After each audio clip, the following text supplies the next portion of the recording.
Y'all, today we need to talk about the massive damage cap update that Wizard101 added during the last week of the darkmoor test run. So, we officially have confirmation that test run for the level 180 update is over, meaning this update is going to hit live servers any day now.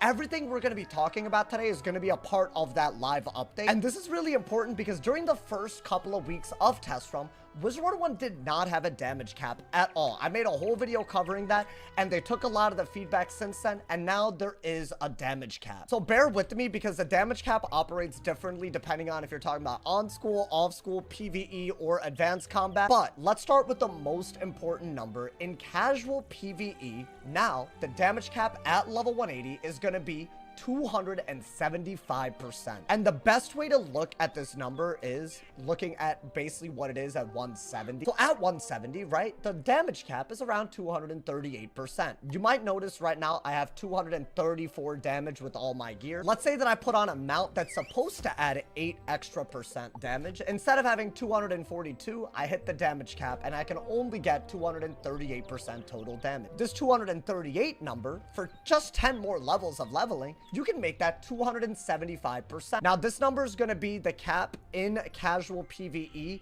for on-school and off-school damage. That is very, very important because I would argue that's the big part of the feedback that Wiz took when there was no damage cap. Y'all might remember this video that dropped about just a couple of weeks ago after this, damage cap removal thing happened on test run. And people were obviously very, very worried, right? You're looking at Storms running around with 400 damage to death and life.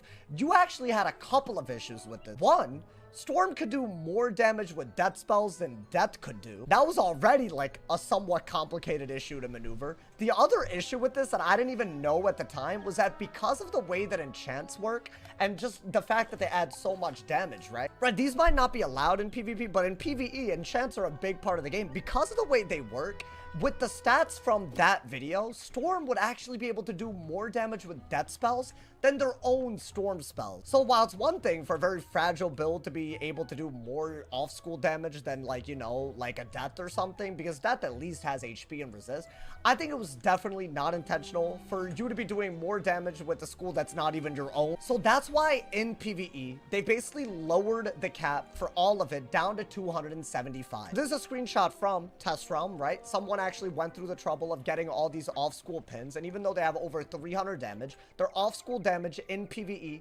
is right down to 275. If you're a PvEer, there's some massive takeaways from this. One, especially if you're on an offensive school, there's now officially more room for defensive stats like HP, like resist, right? A pet like this, while it's really, really fun to look at, really, really fun to make even, this is also the type of pet that's super, super incentivized when there is no damage cap because you just want to get more and more damage because damage is the name of the game in PvE. But there's a couple of issues with pets like this. One, you start running into an issue where all of PvE just becomes a damage race, and every school that's not a damage school just gets punished as a result. And also, the best way to get the most damage is with gear set pets, right? Like this one, the one that, requires you having a pet and a mount that are a part of a gear set. This one gives 8 damage for running the pet and the mount. There's a crowns thing, right? You have to buy packs in order to get this mount. So it's like a big, big hurdle to get the highest damage thing.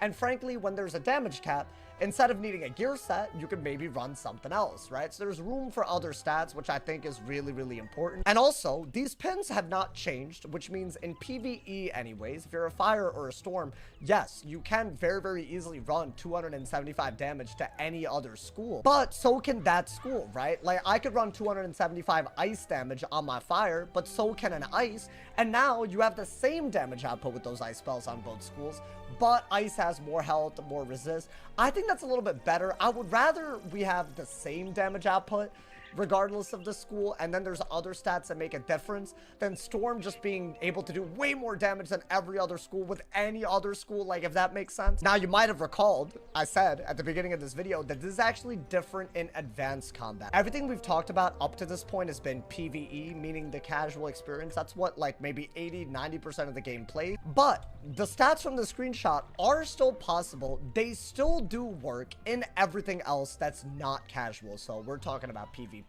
we're talking about raids. In that scenario, the thing that they were talking about in the update notes and all the weeks leading up to test realm is still going to be in effect.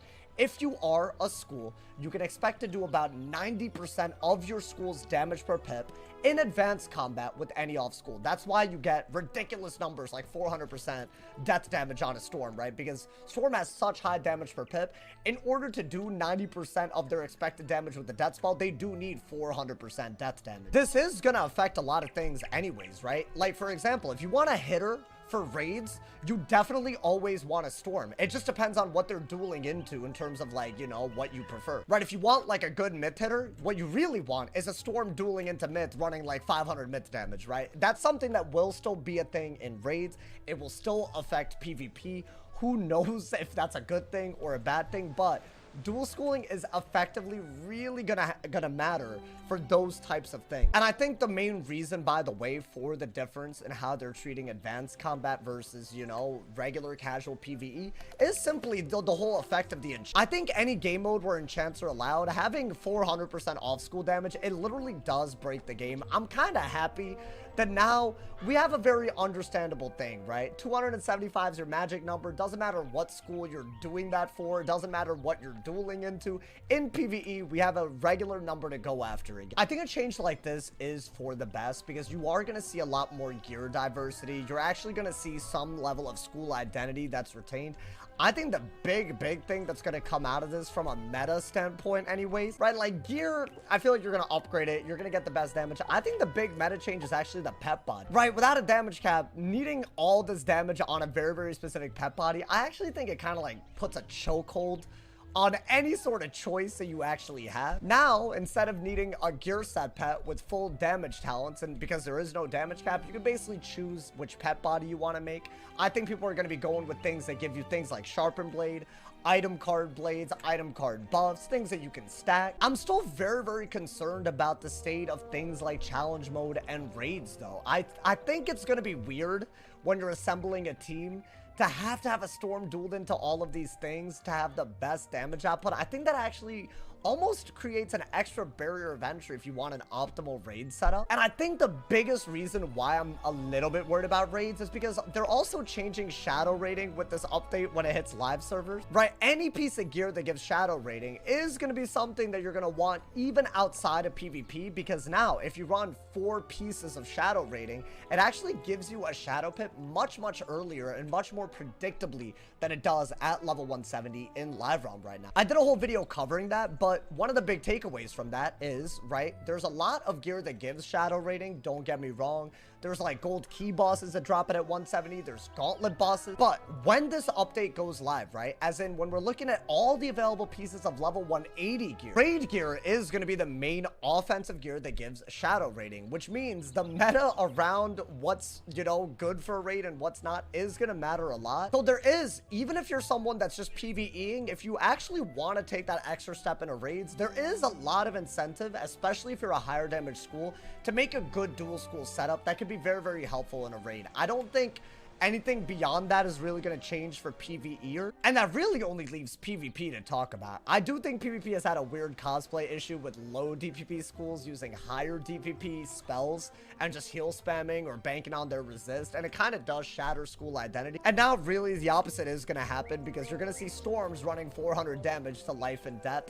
Is that going to break the game? I don't really know. Storm is still going to be very fragile. It's still going to be very low resist. But I do think keeping this update going into live realm will shake up PvP quite a bit as well. The big takeaways, if you're a casual PvEer, one of the things you might want to consider is other stats other than damage. Now that 275 is the cap, if you do want to hit that damage, especially on a lower DPP school, the trade-off is probably going to be Pierce for more circle jewels that give damage. If you're a higher DPP school, the trade-off is probably going to be stats like HP and resist in place of some of those lower damage talents on your pet, or maybe even a better pet body. And if you're doing anything outside of PvE that's a little bit more, make sure you invest in a dual school stats, because this is some of the most powerful stuff that we've ever seen in the game. I'd love to hear y'all's thoughts on all of the stuff that's happened. I feel like the last time I covered the damage cap, there were people that were talking about school identity a lot. Do you guys like this now that everyone has the same damage cap regardless of school in PvE? And how do you guys think this will affect things like the PvP